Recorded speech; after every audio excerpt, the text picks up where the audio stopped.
안녕하세요, 파미입니다. 오늘은 여성분들이 굉장히 흔하게 걸리는 질환인데요. 질염의 종류와 그에 사용할 수 있는 일반 의약품, 약국에서 간단하게 살 수 있는 약에 관해서 간단하게 한번 영상을 만들어 봤습니다. 간단히 말하면 질염은 질에 생긴 염증인데요. 질 점막 부분이 세균이나 곰팡이, 기생충 등에 감염돼서 염증이 생긴 거예요. 증상으로는 비정상적인 질 분비물, 그러니까 냉이 비정상적으로 많다거나 굉장히 다른 색깔이거나 이런 것들이 있겠죠. 그리고 냄새가 난다거나 자결감이 든다거나 가렵다거나 성교통, 배뇨통 이런 증상들이 나타납니다. 질염은 증상에 따라 사용하셔야 되는 약의 종류가 살짝 다르니까 그냥 유명한 약 주세요 하시지 마시고 증상에 맞게 한번 약을 골라서 약국에 가서 달라고 하시는 게 좋습니다. 맞는 약을 사용하셔야 훨씬 빨리 낫거든요. 질염은 세균성 질염이 제일 많고 그 다음 두 번째로 칸디다성, 곰팡이성 질염이죠. 그 다음으로 많은 게 트리코모나스성 질염입니다. 그리고 폐경기 여성에게는 위축성 질염이 많이 나타나고요. 그럼 가장 빈번한 세균성 질염부터 한번 알아보도록 하겠습니다. 세균성 질염이라는 건 질 내에 존재하는 세균 총들이 있거든요. 그 총들이 변화돼서 혐기성 세균에 의해서 발생하는 질염이에요. 특히 잦은 성교나 아니면 잦은 질 세정에 의한 알칼리화가 원인이 되기도 합니다. 증상을 보면은 다량의 묽은 회백색 질 분비물, 생선 비린내 냄새가 있고요. 냄새가 심하다라고 하실 때는 대부분 세균성 질염일 경우가 굉장히 많습니다. 질에 있는 정상 세균총은 원래 6가지 정도인데 가장 많은 게 젖산균이에요. 이 젖산균이 젖산을 생성해서 질산도를 한 4.5 미만으로 유지를 시켜주는데 이 4.5 미만에서는 세균이나 곰팡이가 잘 번식되지 못합니다. 그래서 젖산균에 비해 유해균이 많아지면 이 젖산균이 젖산을 좀 덜 생성하게 돼서 그때 세균이나 곰팡이가 번식하게 돼요. 그래서 질염에는 유산균 섭취가 특히 중요합니다. 또 질염이 위생에 신경을 안 써서 생긴다라는 편견을 가지고 계신 분들이 있는데 세균성 질염은 오히려 알칼리성 세조정제, 그러니까 비누 같은 걸로 자주 세척해서 정상적인 산성 상태를 깨뜨리는 것이 오히려 원인이 되기도 하거든요. 그리고 질 내부를 산성화시킨다고 하는 아까 그 젖산에는 에스트로겐이라는 것도 필요한데 에스트로겐은 절 상피에 글리코겐을 축적시키고 이 젖산균이 글리코겐을 젖산으로 분해시키는 거거든요. 그래서 초경정과 폐경기 여성, 그러니까 에스트로겐이 부족한 여성들은 이 글리코겐이 부족해서 이 젖산이 적어요. 그래서 질의 pH가 높기 때문에 세균 감염에 걸리기 쉽습니다. 또 한편으로는 이 글리코겐이 칸디다균의 먹이가 되기도 하거든요. 그래서 에스트로겐은 세균성 질염은 낮춰주면서 칸디다성 질염은 좀 높여주는 그런 양가적인 역할을 하기도 합니다. 그래서 이 세균성 질염은 일자치료제는 일단 병원에서 처방해주는 항생제이지만 약국에서의 질정으로 치료하기도 해요. 그래서 세균성 질염에 허가받은 제품으로는 세나서트 질정이 있습니다.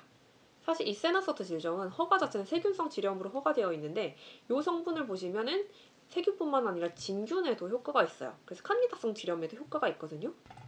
그런데 허가를 세균성 질염으로 받았기 때문에 세균성 질염에 가장 많이 사용하는 제제. 이 세나서트는 하루에 한 정씩 총 8일 동안 사용을 해주셔야 되고요.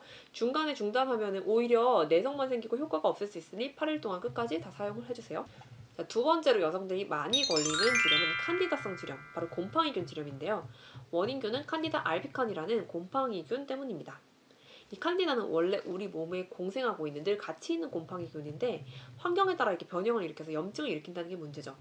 그 면역력이 강할 때는 잠잠하다가 면역력이 떨어진다면 입에는 아우창, 장에는 장질환, 질에는 질염을 일으킵니다. 이 칸디다성 질염의 특징은 두부 으 깬 것 같은 그런 덩어리진 모양의 질 분비물이 특징입니다. 그리고 외음부가 심하게 가렵기도 하고 자결감이 느껴지고 역시 성교통, 배뇨통 같은 것들이 있을 수 있죠. 발적이나 부종 같은 것들도 나타나고요. 초기에 치료하면은 이틀에서 3일 정도면 대부분 증세가 호전되는데 재발되는 경우도 굉장히 많아요. 그래서 이 칸디다성 질염을 치료하는 가장 1차적인 질정은 카네스텐 질정. 세계적으로 가장 많이 팔리고 있는 질정이죠. 이 클로트리마졸로 되어 있어요. 이 카네스텐 질정은 1종짜리 클로트리마졸 500mg 들어있는 게 있고 클로트리마졸 100mg이 6개 들어가 있는 거 이렇게 두 가지가 있어요. 1정짜리는 한 회만 삽입하는 단기 요법용이고 6정짜리는 한 정씩 6일 혹은 2정씩 3일 동안 사용을 해줍니다. 카네스텐 6정짜리랑 한 정짜리는 사실 두 가지 효과는 비슷해요. 근데 6정짜리가 그 치료기간이 좀 길다 보니까 중간에 사용하다가 조금 좀 괜찮아지는 거 싶다라고 하시면은 중간에 그만둬 버리시는 분들이 굉장히 많거든요. 그렇게 되면 다시 재발할 확률이 굉장히 높아지기 때문에 이 6정짜리를 사용하실 때는 3일 동안 2정씩 사용하시던 6일 동안 한 정씩 사용하시던 끝까지 사용을 해주시는 게 굉장히 중요합니다. 그리고 소개를 안 드린 게 있는데 이 세균성 질염과 칸디다성 질염에 모두 작용하는 약이 세마서트정 말고도 또 있어요. 바로 살균 소독제인 지노베타딘인데요. 이 지노베타딘은 우리가 상처 났을 때 바르던 그 빨간 약 포비돈 요오드 그 성분입니다. 지노베타딘 질정과 지노베타딘 세정액 요렇게 두 가지가 있고요. 요거는 이제 분비물이 녹아나올 수 있으니까 팬티라이너나 생리대를 함께 착용해 주시는 게 좋고요. 세 번째로 트리코모나스 질염은 성관계를 통해서 트리코모나스라는 기생충에 감염되어 나타나는 성매개 질환이에요. 전염력이 굉장히 강해요. 그래서 여성만 치료할 경우 다시 또 남성 파트너에 의해서 전염되기 때문에 파트너도 반드시 같이 치료를 받아야 됩니다. 특징은 녹황색, 거품 같은 분비물이 난다는 게 특징이고 불쾌한 냄새, 그리고 배뇨시 타는 듯한 자결감이 느껴져요. 가끔 무증상일 때도 있습니다. 이 트리코모나스 질염은 현재 나와 있는 질정이나 세정액으로는 치료가 잘 되지 않고요. 꼭 병원에 내원을 하셔서 먹는 약으로 치료를 받으시는 것이 좋습니다. 이 기간은 일주일에서 열흘, 길면 2주 정도 걸려요. 그리고 마지막으로 위축성 질염은 폐경으로 에스트로겐 분비가 감소되면서 질이랑 외음부 쪽이 건조해지고 위축되어서 나타나는 질염이고요. 글리세린 등 윤활제를 사용해 주시는 것이 치료 방법입니다. 그리고 잘 낫지 않은 질염으로 고생하고 있다면 아까 말씀드렸다시피 유산균을 함께 섭취해 주시는 게 굉장히 중요하고요. 질염에 좋은 유산균은 제가 다음번에 영상으로 제작해서 또 알려드리도록 하겠습니다. 자, 그렇다면 여기까지 팜이었고요. 궁금한 점 있으면 댓글 남겨주세요. 그럼 구독과 알람까지 콤보로 부탁드릴게요. 감사합니다.